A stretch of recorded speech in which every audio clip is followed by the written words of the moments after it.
Kang Dewi.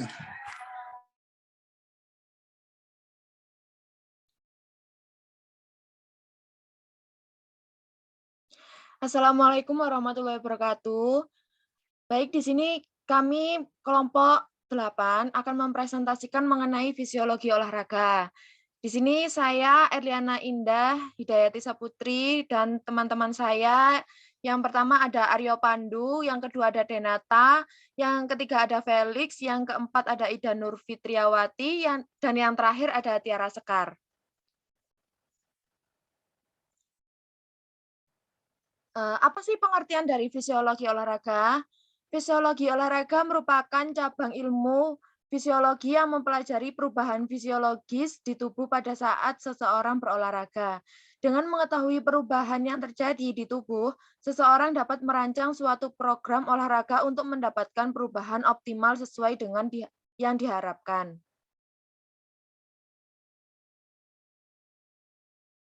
Lanjut. Berikut perubahan akibat olahraga. Yang pertama, perubahan pada jantung.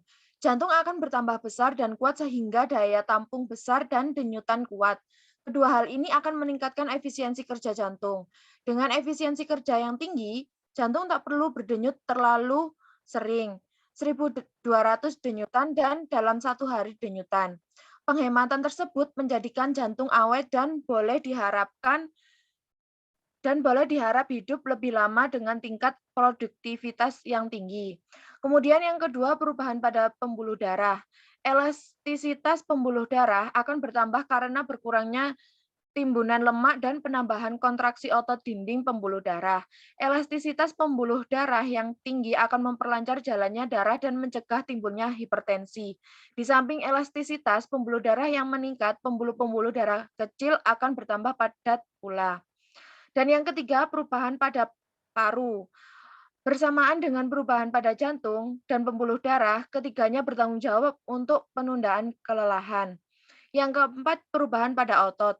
Lebih dari itu, perubahan pada otot ini akan mendukung kelincahan gerak dan kecepatan reaksi, sehingga dalam banyak hal kecelakaan dapat dihindari. Yang kelima, perubahan pada ligamentum dan tendo. Kekuatan ligamentum dan tendo akan bertambah, demikian juga dengan pelekatan tendo pada tulang. Yang keenam, perubahan pada aklimatisasi terhadap panas. Kenaikan aklimatisasi terhadap panas disebabkan karena pada waktu melakukan olahraga terjadi pula kenaikan panas pada badan dan kulit. Dan yang terakhir, perubahan pada persendian dan tulang rawan.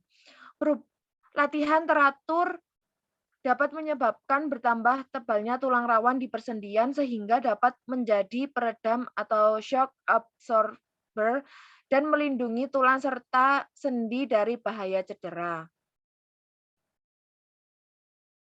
Kemudian dilanjutkan dengan teman saya yang bernama Denata.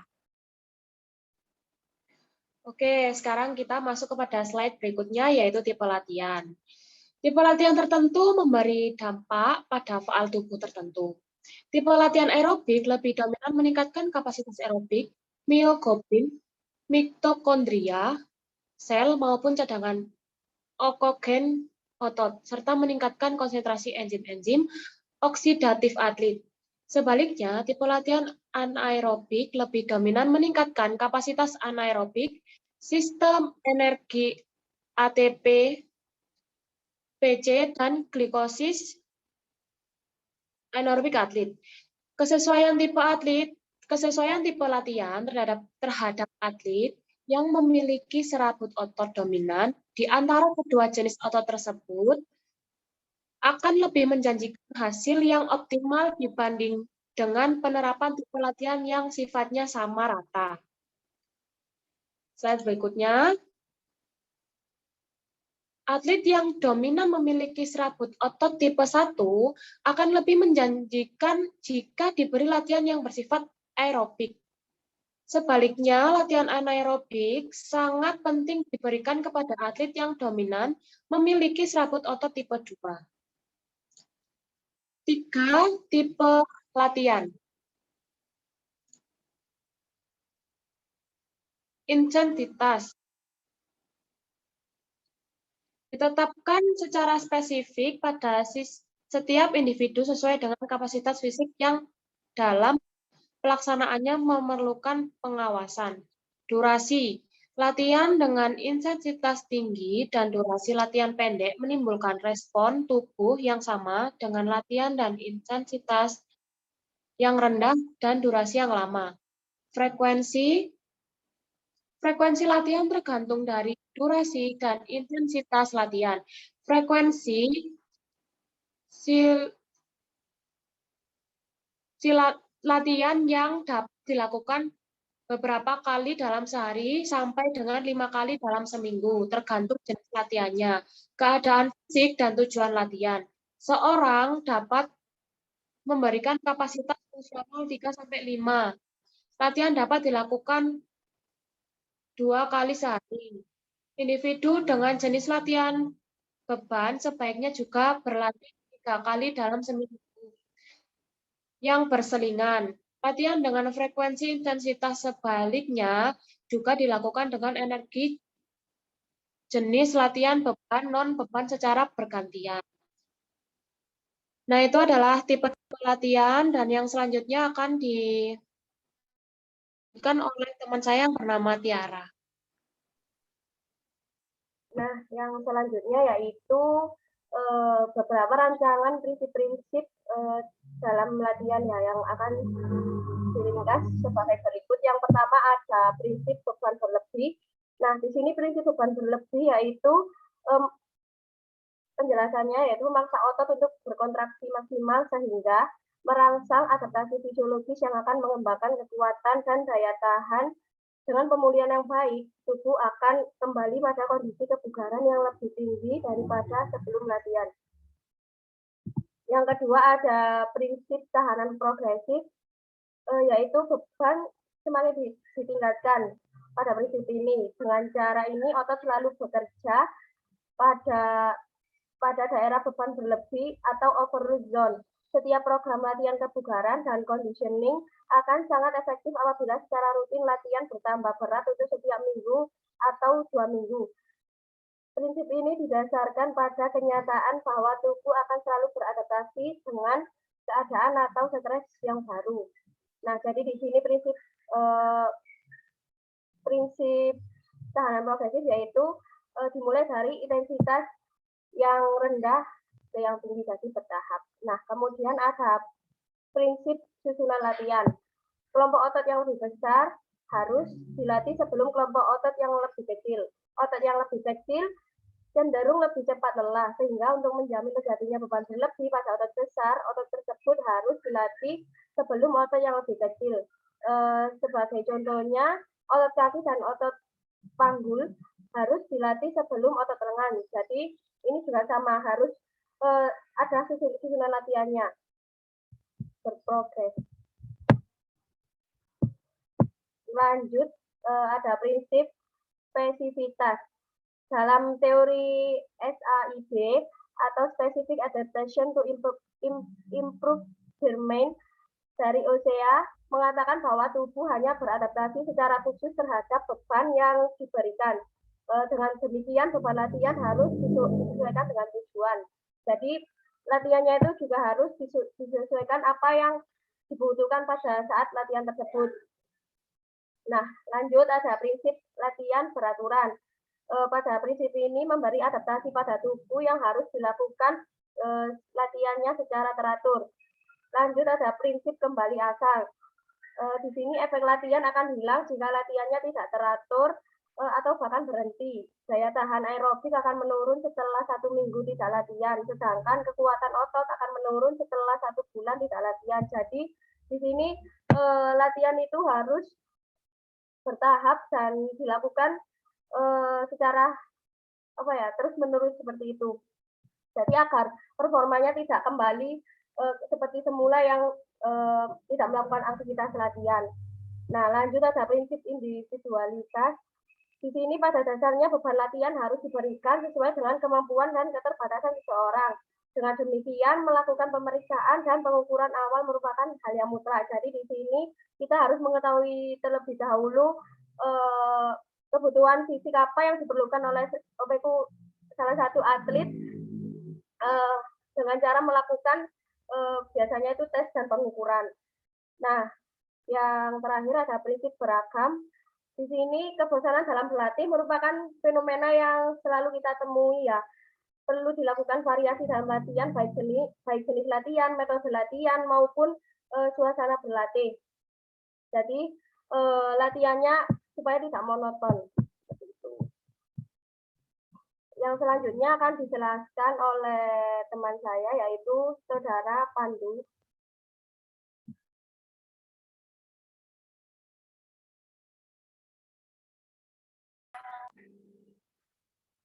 Siap. Assalamualaikum warahmatullahi wabarakatuh. Saya akan melanjutkan materi hubungan fisiologi dengan prestasi. Latihan fisik, setiap latihan fisik akan menimbulkan respon atau tanggapan dari organ-organ tubuh terhadap dosis atau beban latihan yang diberikan. Hal ini merupakan usaha penyesuaian diri dalam rangka menjaga keseimbangan lingkungan yang stabil atau disebut juga dengan latihan merupakan salah satu stressor fisik yang dapat mengganggu keseimbangan homeostatis. Oleh sebab itu, pemanfaatan latihan yang dikemas dalam bentuk latihan fisik memerlukan pengukuran dosis yang tepat, sehingga memberikan peluang untuk membentuk mekanisme penyakit yang mampu mengubah stresor menjadi stimulator. Lanjut. Pemberian beban pada latihan akan ditanggapi oleh tubuh dalam bentuk respon. Jika dosis yang diberikan tepat akan menghasilkan proses adaptasi yang baik. Program atau dosis latihan yang tepat harus memperhatikan beberapa unsur latihan, yaitu frekuensi, intensitas, durasi, dan set dalam latihan. Respon pernafasan dalam hal paru-paru berguna untuk menyediakan sumber oksigen dan darah membuang CO2 yang diambil dan sel-sel yang aktif bekerja. Volume udara keluar dari paru-paru dalam keadaan normal sewaktu istirahat 5 liter.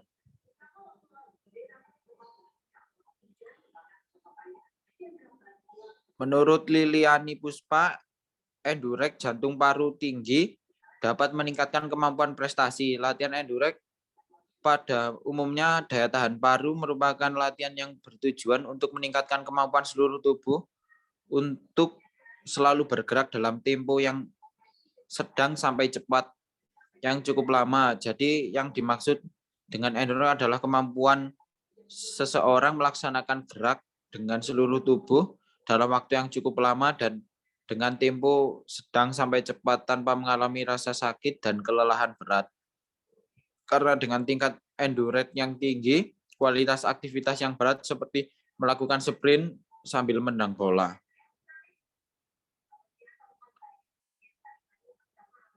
Latihan endurance akan tetap dipertahankan dengan tempo yang tinggi selama pertandingan berlangsung. Apabila mereka masih tetap segar untuk melakukan hal-hal yang sama selama pertandingan belum selesai, dengan demikian sistem jantung, peredaran darah yang baik, maka kebutuhan biologis tubuh pada waktu istirahat maupun latihan akan diperlancar.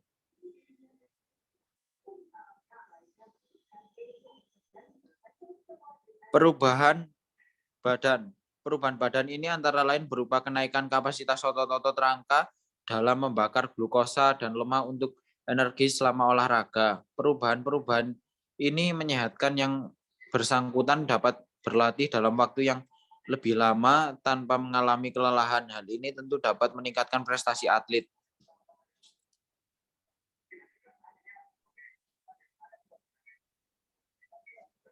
Adaptasi fisiologi.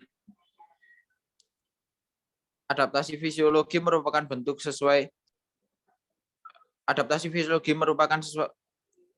suatu reaksi yang terjadi untuk mempertahankan tubuh dari tekanan ketika melakukan pelatihan. Pada saat latihan terjadi adaptasi atau perubahan sesaat sesuai dengan intensitas latihan dan akan normal kembali setelah recovery.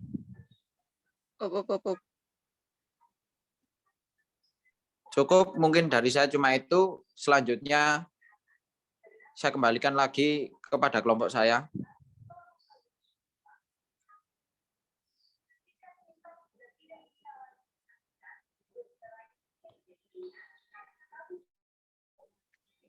Dan untuk selanjutnya, di sini saya akan menjelaskan mengenai adaptasi aerobik stroke volume. Adaptasi aerobik stroke volume ini merupakan jumlah darah yang dipompa keluar dari ventrikel kiri jantung.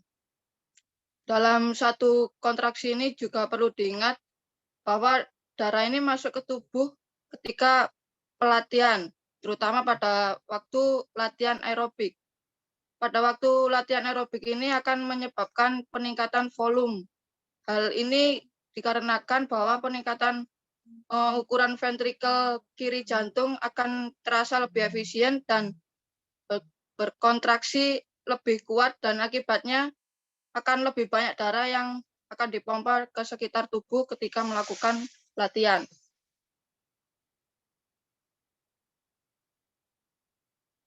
Dan untuk selanjutnya bisa dijelaskan oleh Mas Felix.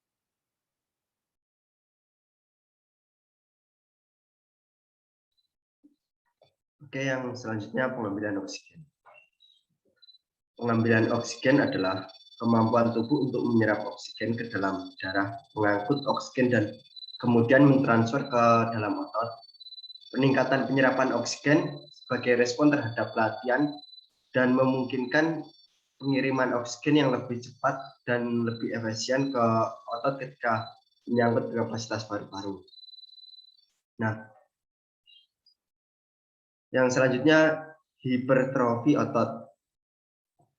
Hipertrofi otot adalah peningkatan penampung otot, yaitu ukuran otot telah meningkat. Hipertrofi otot terjadi lebih ke tipe-tipe serat otot berkedip cepat.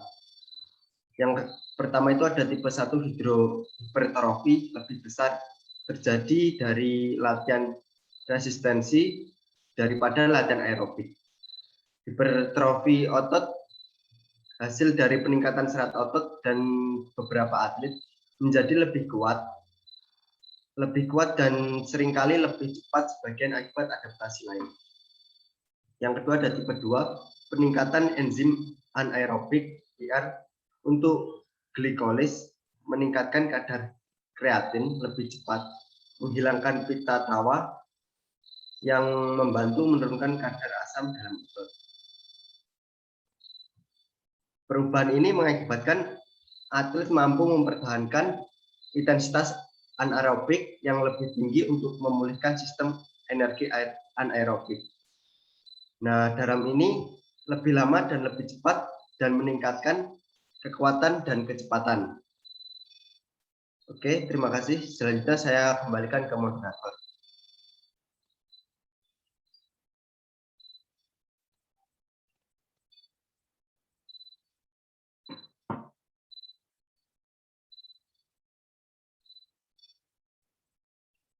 Sekian dan terima kasih dari presentasi dari kelompok kami.